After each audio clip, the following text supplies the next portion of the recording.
వీక్షకులకు స్వాగతం, నమస్కారం. నేటి మన చైతన్య రథంలోని ప్రధాన అంశాలు. భారత్ హాకీ జట్టు సాధించిన విజయం దేశం గర్వించదగ్గ విజయం అన్నారు ముఖ్యమంత్రి నారా చంద్రబాబు నాయుడు. నారా లోకేష్ గారితో భేటీ అయిన తమిళనాడు మాజీ చీఫ్ అన్నామలై. విశాఖ పారిశుద్ధ్య రంగంలో కొత్త శకం ప్రారంభమైంది. డ్రైనేజీ వ్యవస్థ అభివృద్ధికి 553 కోట్ల రూపాయలతో కొత్త ప్రాజెక్ట్. ముఖ్యమంత్రి చంద్రబాబు సమక్షంలో జీవీఎంసీ ఐఎఫ్సి మధ్య ఒప్పందం. దేశంలో ఐఎఫ్సి రుణం పొందిన తొలి కార్పొరేషన్గా జీవీఎంసీ రికార్డ్. కళాశాలలో హింసాత్మక ధోరణులు సహించం, మంత్రి లోకేష్ స్పష్టీకరణ.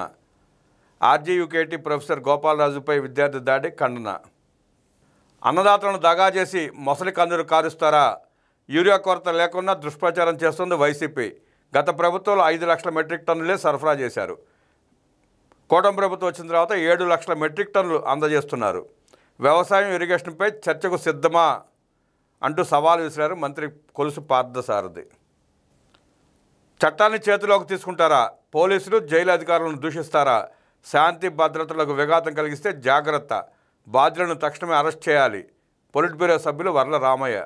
చంద్రబాబు పాలనలోనే వైద్య కళాశాలలు, వాటిని అభివృద్ధి చేసిన ఘనత టీడీపీదే. జగన్ రెడ్డి వైద్య రంగాన్ని భ్రష్టు పట్టించాడు. అబద్ధాలతో బ్రతుకుతున్న పార్టీ అది. మాజీ ఎమ్మెల్సీ పరుచూరు అశోక్ బాబు మండిపాటు.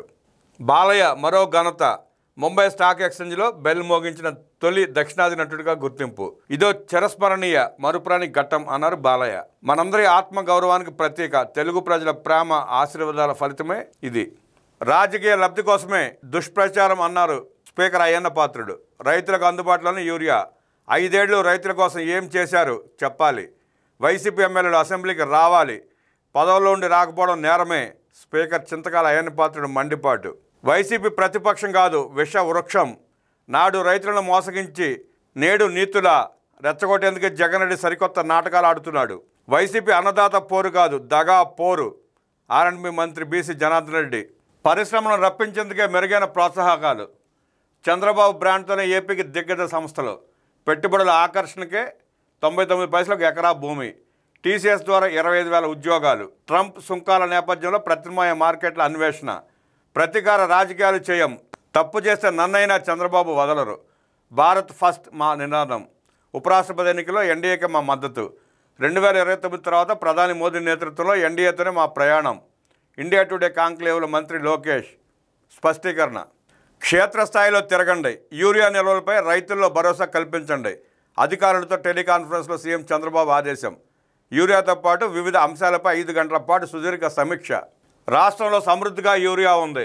రాష్ట్రంలో 80,000 మెట్రిక్ టన్నుల నిల్వలు ఉన్నాయి. బ్లాక్ మార్కెటింగ్పై కఠిన చర్యలు. రబీ సీజన్కు ముందస్తు ప్రణాళిక సిద్ధం చేయాలి. ఉల్లి కొనుగోళ్లు, నిల్వలపై దృష్టి పెట్టండి. అధికారులకు సీఎం చంద్రబాబు ఆదేశం. యూరియా, ఉల్లి, తురకపాలెంల ఆరోగ్య పరిస్థితులపై ఆర్టీజీఎస్ నుంచి సీఎం చంద్రబాబు సమీక్ష. సమీక్షిస్తూనే కేంద్ర మంత్రి జేపీ నడ్డాతో ఫోన్లో మాట్లాడిన సీఎం. కాకినాడ పోర్టుకు వచ్చిన నౌకలో 7 ర్యాకులు రాష్ట్రానికి కేటాయించేందుకు కేంద్ర మంత్రి అంగీకారం. దీంతో రాష్ట్రానికి అదనంగా 50,000 మెట్రిక్ టన్నుల యూరియా.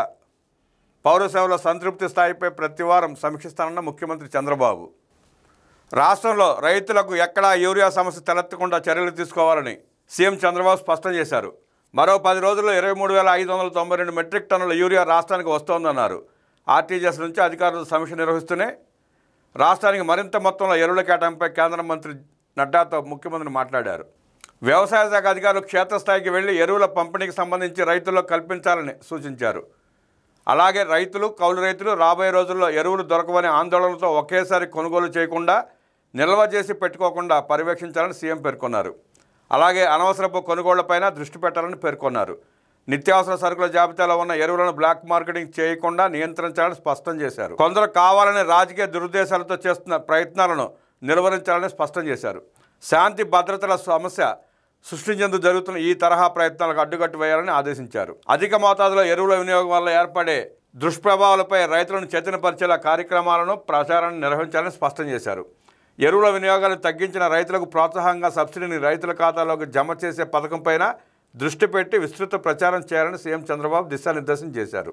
కర్నూలు మార్కెట్లో ఉల్లి కొనుగోళ్లు మద్దతు ధరపైన ముఖ్యమంత్రి సమీక్షించారు. ఉల్లి క్వింటాల్కు 1,200 రూపాయలు ధర తగ్గకుండా చూడాలని సీఎం స్పష్టం చేశారు. ఎవరైనా ఆ ధర కంటే తక్కువకు అమ్ముకుంటే ఆ మేరకు వ్యత్యాసాన్ని ప్రభుత్వం చెల్లిస్తుందని పేర్కొన్నారు. ఉల్లి పంట ఉత్పత్తి అంచనాల మేరకు నిల్వ చేసేందుకు గోదాములు, కోల్డ్ స్టోరేజ్ సౌకర్యాలను కల్పించాలని సూచించారు. కొనుగోలు చేసిన ఉల్లిని రైతు బజార్లతో పాటు మార్కెట్కి కూడా తరలించాలని స్పష్టం చేశారు. ప్రభుత్వ విభాగాలు అందించే వివిధ పౌర సేవల్లో సంతృప్తి స్థాయిపై ఇక ప్రతివారం సమీక్షిస్తారని ముఖ్యమంత్రి స్పష్టం చేశారు. పెన్షన్లు, ఉచిత గ్యాస్, ఆర్టీసీ, రెవెన్యూ, పంచాయతీరాజ్ ఇలా వేర్వేరు శాఖల్లో అందిస్తున్న సేవలపై ఇంకా సంతృప్తి స్థాయి పెరగాలని సీఎం పేర్కొన్నారు. ప్రజల నుంచి వ్యక్తమయ్యే అభిప్రాయాలను డేటా అనలిటిక్స్ ద్వారా విశ్లేషించి తగిన నిర్ణయం తీసుకుంటామని తెలిపారు. కొన్ని చోట్ల రాజకీయ కారణాల వల్ల కూడా ప్రజల సంతృప్తి స్థాయిపై ప్రభావం చూపుతోందన్నారు. ప్రతి ప్రభుత్వ శాఖ ప్రజలకు అందించే పౌర సేవల్ని మరింతగా మెరుగుపరుచుకోవాలని సూచించారు. అలాగే కీ పెర్ఫార్మెన్స్ ఇండికేటర్లు ఏ మేరకు రాష్ట్ర స్థూల ఉత్పత్తి పెరిగేందుకు ఉపకరిస్తున్నాయన్న అంశాన్ని పరిగణలోకి తీసుకుంటామని సీఎం చంద్రబాబు పేర్కొన్నారు. విశాఖ నగరాభివృద్ధి కోసం అంతర్జాతీయ ఆర్థిక సంస్థ ఐఎఫ్సి నుంచి విశాఖపట్నం మహానగర పాలక సంస్థ రుణం తీసుకునేందుకు సంబంధించి ఐఎఫ్సి, జీవీఎంసీ అధికారుల మధ్య ముఖ్యమంత్రి నారా చంద్రబాబు నాయుడు సమక్షంలో సోమవారం ఒప్పందం జరిగింది. అనంతరం జీవీఎంసీ అధికారులు ముఖ్యమంత్రితో సమావేశమై త్వరలో చేపట్టే అభివృద్ధి ప్రాజెక్టు వివరాలు వెల్లడించారు. ఈ ఒప్పందంతో భారతదేశంలో మొదటిసారిగా అంతర్జాతీయ ఆర్థిక సంస్థ నుంచి ప్రత్యక్ష రుణం పొందిన మున్సిపల్ కార్పొరేషన్గా జీవీఎంసీ నిలిచిందని అధికారులు తెలిపారు. ఈ ప్రాజెక్టులో భాగంగా విశాఖపట్నంలోని మధురవాడ జోన్ 2లో ఆధునిక మురుగునీటి వ్యవస్థను అభివృద్ధి చేయనున్నారు. మొత్తం 553 కోట్ల రూపాయల వ్యయం అయ్యే ఈ ప్రాజెక్టులో 498 కోట్లు ఐఎఫ్సి రుణంగా ఇవ్వనుంది.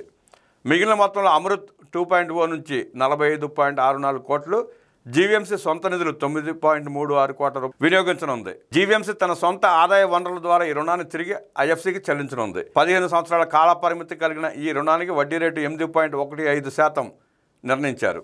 త్వరలో మొదలయ్యే మధురవాడ మురుగునీటి ప్రాజెక్టుతో 100% అండర్ గ్రౌండ్ మురుగునీటి నెట్వర్క్, ఆధునిక పంపింగ్, లిఫ్టింగ్ స్టేషన్లు, అత్యాధునిక శుద్ధి కేంద్రం, నీటి పునర్నియోగం, రీసైక్లింగ్ చేరున్నారు. 30 ఏళ్ల జనాభా వృద్ధి అవసరాలను దృష్టిలో పెట్టుకుని దీనిని డిజైన్ చేశారు. మధురవాడ ప్రాజెక్టు వల్ల పర్యావరణ పరిరక్షణ, ప్రజారోగ్య మెరుగుదల, ఉపాధి అవకాశాలు పెరుగుతాయి. పర్యావరణ కాలుష్యం తగ్గుతుంది. భూగర్భ జలాలు శుభ్రపడతాయి.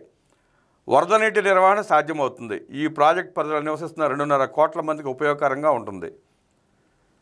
నిర్మాణం, నిర్వహణ సమయంలో పెద్ద సంఖ్యలో ఉద్యోగాలు లభిస్తాయి. ఈ ఒప్పందం ద్వారా భారతదేశంలో నగరాల ఆర్థిక స్వయం ప్రతిపత్తికి కొత్త దారి చూపినట్టు అయింది.